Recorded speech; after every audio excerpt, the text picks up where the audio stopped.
Alhamdulillahi Rabbil Alamin Ar-Rahmanir Rahim Maliki Yawmiddin Iyyaka na'budu wa iyyaka nasta'in Shiratal ladzina an'amta 'alaihim ghairil maghdubi 'alaihim. Assalamualaikum warahmatullahi wabarakatuh.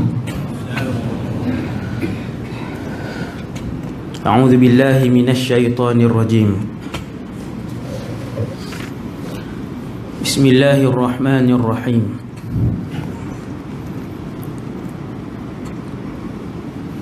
Alhamdulillahi rabbil alamin. Wassalatu wassalamu ala asyrafil anbiya'i wal mursalin. Sayyidina wa habibina wa syafi'ina wa qurrati a'yunina Muhammad ibn Abdillahil Amin wa ala alihi wa ashabihi wa man tabi'ahum bi ihsanin ila yaumiddin.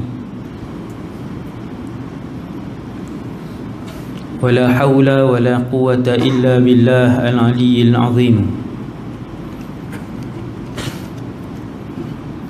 ولا حول ولا قوة إلا بالله العلي العظيم ولا حول ولا قوة إلا بالله العلي العظيم. أما بعد، نويت الاعتكاف في هذا المسجد سنة لله تعالى. Radina billahi rabba, kami rida Allah Tuhan kami. Wa bil islami dina, kami rida Islam cara hidup kami. Wa bi Muhammadin nabiyyan wa rasula, kami juga rida bahawa Muhammad sallallahu alaihi wasallam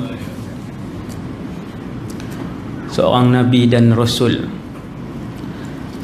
Terima kasih pada Fadil pengerusi majlis, yang bahagia Tuan Imam, jawatan kuasa, seterusnya muslimin dan muslimat yang dirahmati Allah Subhanahu wa taala sekalian. Bulan lepas kita bercakap tentang seorang daripada umat Nabi Muhammad sallallahu alaihi wasallam yang asalnya tidak Islam, yang asalnya seorang peminum arak,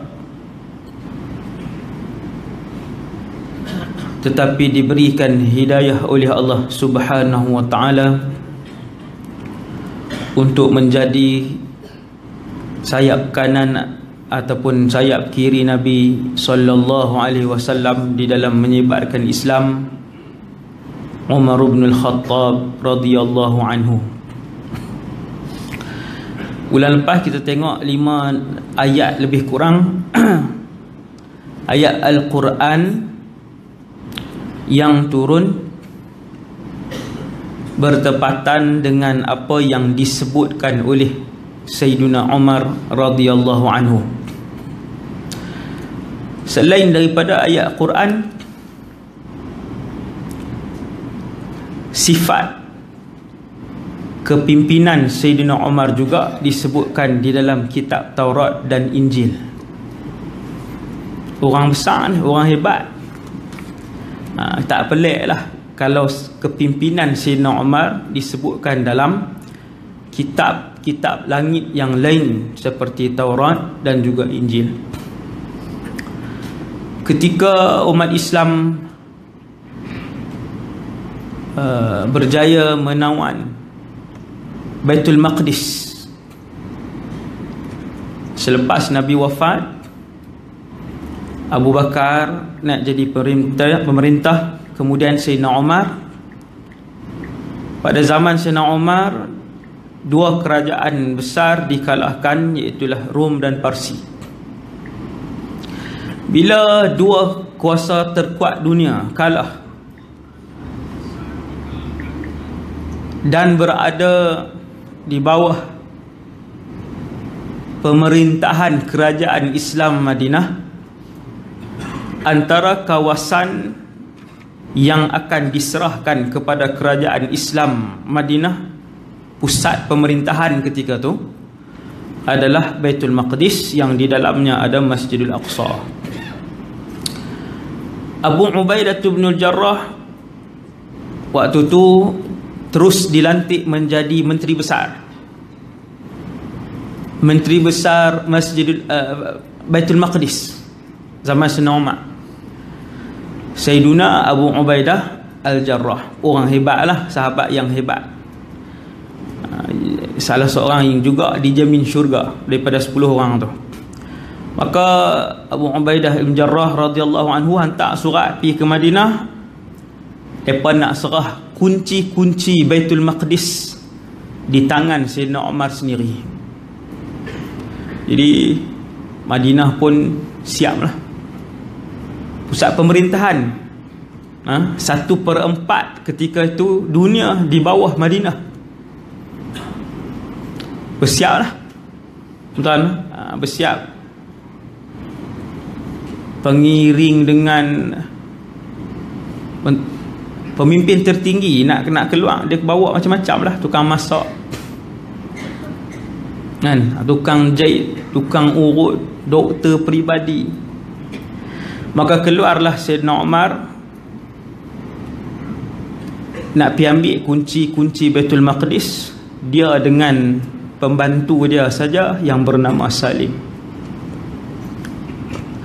Waktu tu kekayaan Rom dan Parsi pindah mai Madinah dah. Tuan-tuan bayang tengok berapa ribu biji kereta mewah ada di Madinah. Kan 5-60 biji ni. Nak faham zaman hari ni punya keadaan, maksudnya berbelah-belah ribu biji kereta mewah. Sayyidina Umar dia pilih sebuah saja. Maka datang Salim ni tanya, wahai Amirul Mukminin, kita nak pergi naik apa? Sayyidina Umar pun tunjuk unta, sekok. Kenapa tak ambil dua? Sayyidina Umar kata, kalau satu sampai tak? Sampai? Satu je lah. Palestin. Madinah nak pergi Palestin, dia nak kena lalu, dia ada 2 jalan. Madinah, Syria, Palestin. Madinah, Jordan, Syria, Palestin. Satu lagi Madinah, Iraq, Syria, Palestin. 2 jalan. Lebih kurang 1,500 km. Naik unta tak pergi dah tuan-tuan. Dengan kereta pun fikir banyak kali. Kan, dengan kereta pun anak-anak ajak balik Johor kah? Tak mau. Baik duduk di masjid seronok. Duduk di kampung senang pergi masjid. 1,500 km naik unta. Saya Umar kata yang tu lah. Kalau sekok pun sampai, sekok cukup lah. Naik. Bila naik tak boleh naik 2 orang. Nak kena ganti-ganti. Maka kata Sayyidina Umar, dalam perjalanan yang jauh, aku akan naik satu jarak, kamu tarik. Kemudian kamu akan naik satu jarak, aku yang tarik. Sepanjang kamu tarik, aku akan baca Quran untuk kamu semak. Dan apabila aku yang tarik unta tadi, kamu baca Quran, aku yang akan semak. Pekerja, pembantu dia pun alim. Salim ni kita kata lagi senior daripada Imam Abu Hanifah, lagi senior daripada Imam Syafi'i, lagi lebih alim lah. Walaupun dia hanya bekas hamba abdi saja kepada Sayyidina Umar, tetapi tuan dia alim, maka dia pun alim. Hafal Quran biasa.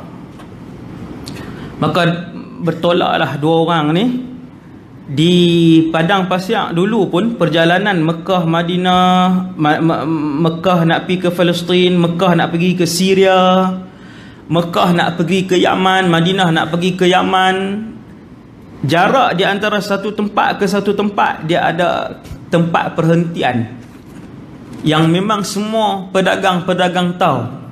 Kalau nak pergi ke Syria, ke Syam waktu tu ada berapa perhentian dia pun tahu. Maka naiklah dua orang ni sampailah menuju ke Palestin. Semua orang tahu bila nak sampai dekat dengan Palestin, betul-betul dekat pintu gerbang dah nak masuk Baitul Maqdis. Waktu tu giliran Sayyidina Umar yang tarik. Maka Salim ni bila dia duduk atas tu, atas unta ni, nampak dah pintu gerbang lagi berapa kilometer tu. Di depan pintu gerbang tu menteri-menteri utama dah tunggu dah. Kan bila turun kapal terbang, presiden dengan menteri kanan akan tunggulah 5-6 orang. Dia nampak dah. Dia pun kata, wahai Amirul Mukminin, biarlah saya yang bawa. Sayyidina Umar kata, jangan, ini giliran aku yang tarik unta ni. Aku pun tak banyak pahala dan kamu pun tak banyak pahala. Dua-dua saling memerlukan, kata Sayyidina Umar. Maka dia pun tarik. Dekat nak sampai pula ada kawasan berayak. Lecah lah, bukan ayak terjun ni. Maka kawasan tu lah yang terpaksa dilalui. Sayyidina Umar pun angkat selipar dia tak di sini, belah kiri, tangan kanan tarik unta. Waktu tu kerajaan Islam kaya mana tuan-tuan? Rom dan Parsi punya harta dibawa ke Madinah. Sayyidina Umar pun buka selipar dia selinting seluar, masuk, randuk dalam lecah tersat. Randuk dalam lecah sampai tangan macam mana muka, dengan kaki, dengan apa. Maka gubernur yang dilantik waktu tu Sayyiduna Abu Ubaidah bin Jarrah, dia pun mai kat Sayyidina Umar. Sebelum sampai kat menteri-menteri ni, dia kata, wahai Amirul Mukminin, anta baina aqwamin yujilluna al-manzar, ahakadha baina haula. Dia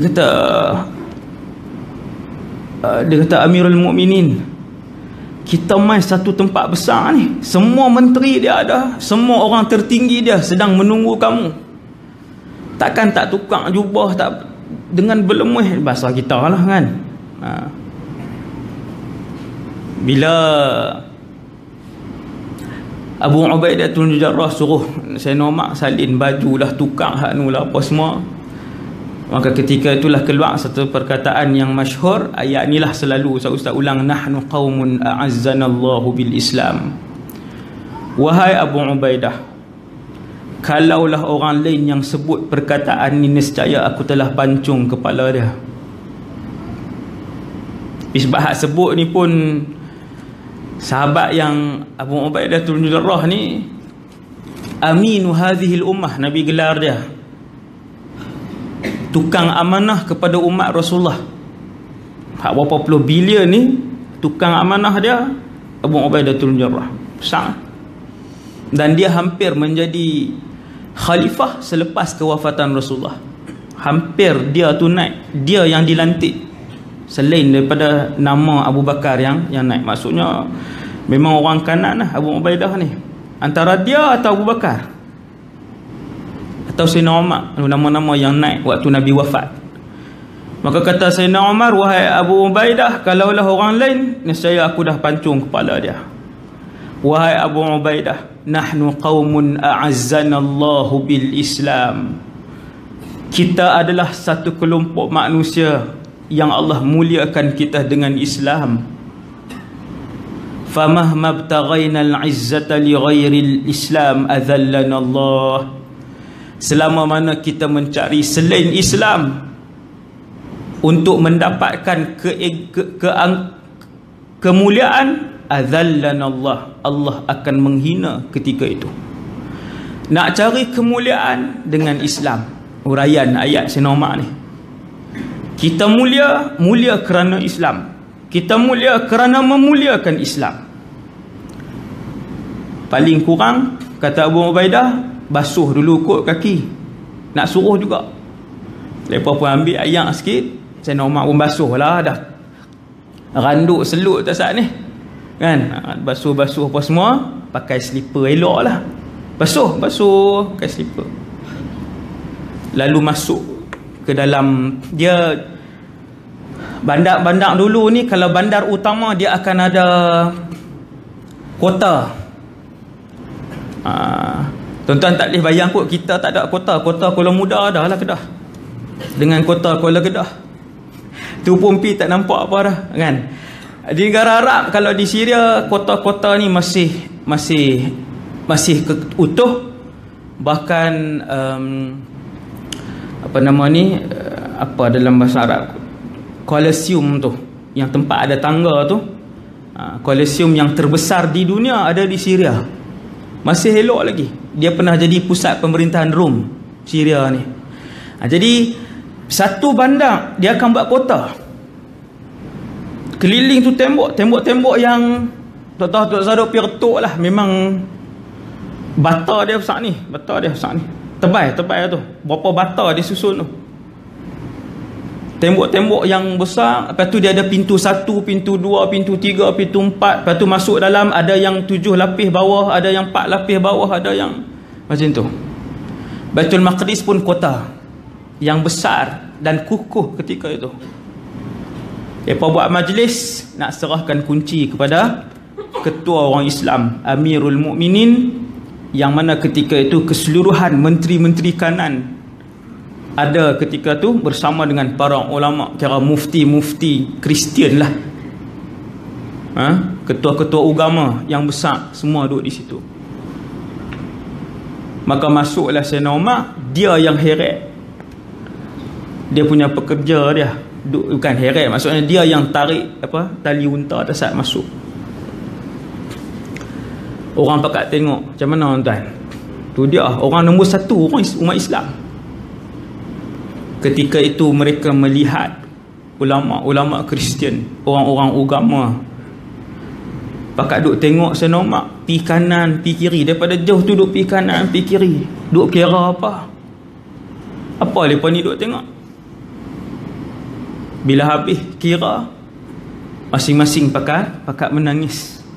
Apa nama ni, ulama-ulama Kristian ni, dia kata, kami telah membaca di dalam buku-buku suci kami, Taurat dan Injil. Ulama Kristian kalau dia alim, maka dia akan hafal ataupun dia boleh hurai 2 kitab, Taurat dan Injil serentak. Kami mendapati di dalam buku-buku suci kami, annalladhi yatasallamu mafatiha baitil maqdis, bahawa sesungguhnya yang akan mengambil dan menerima kunci-kunci Baitul Maqdis, hakimun adil, adalah seorang pemerintah yang adil.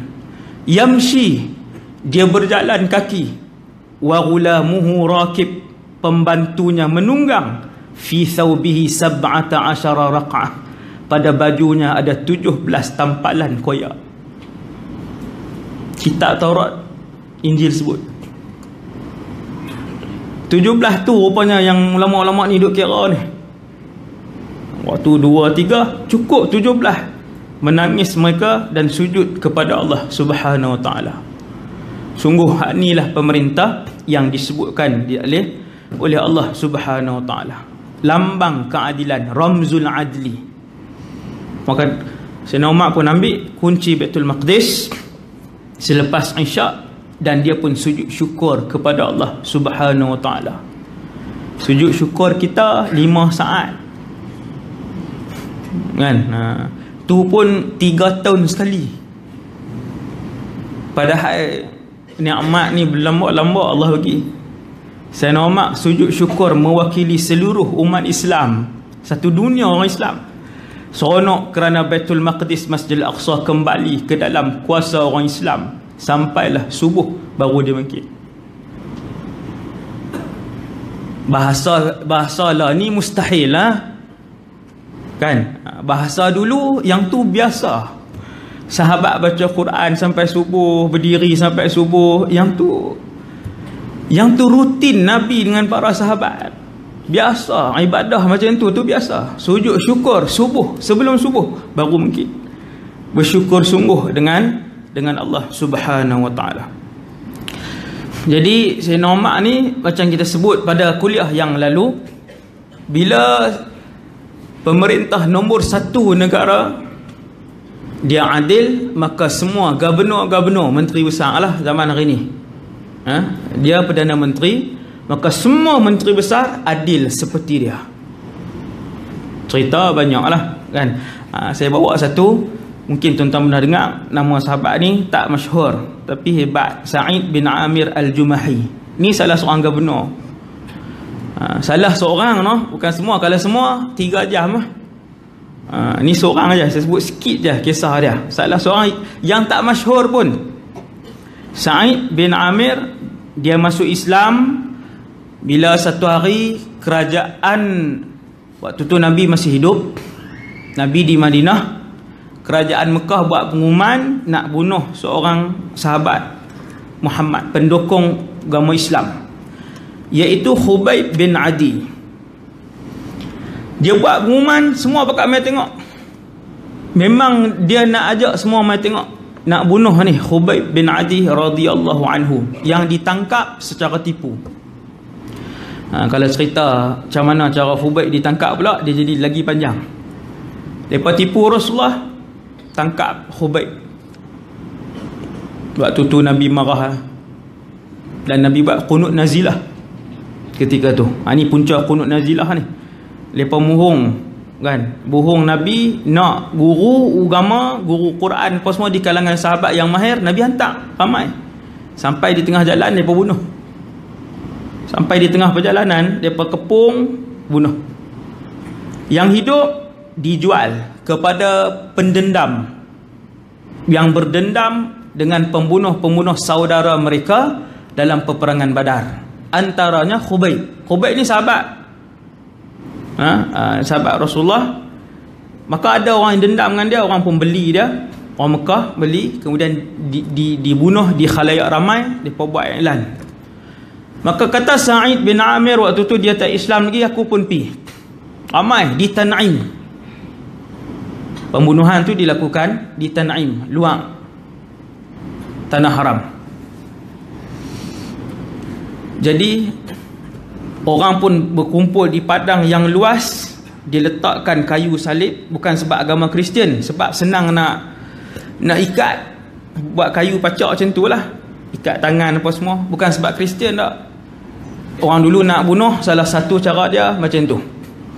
Di Syria ada satu kota, kita boleh masuk kota tu sampai ke bawah, dia ada tempat penyiksaan dan tempat bunuh.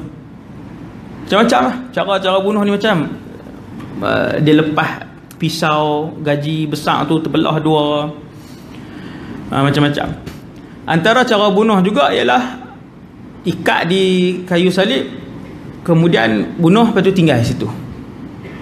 Maka Khubayb bin Adi radhiyallahu anhu, seorang sahabat yang pakar Quran, pakar di kalangan pakar, bukan semua sahabat pakar Quran.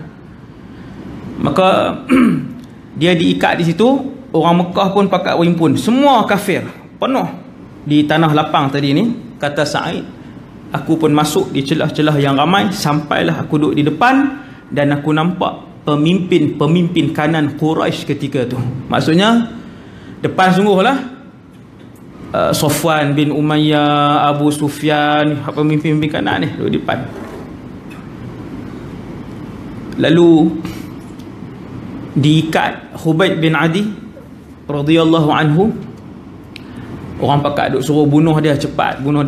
Kemudian Khubayb pun minta izin untuk solat 2 rakaat. Dia pun semayang. Kata Sa'id, aku pun tengok dia semayang daripada awal sampai habis.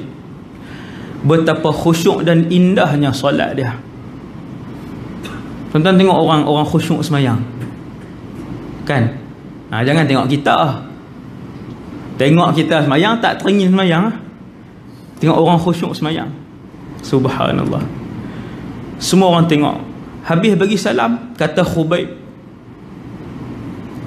kalaulah bukan kerana aku risau kalian menyangkakan aku takut mati nescaya aku akan panjangkan solat ni. Khubayb pendekkan solat supaya orang kafir yang tengok dia tidak menyangka bahawa sehari kalau dia mayang panjang, orang kata ni takut lah tu. Tak. Tengok bercakap.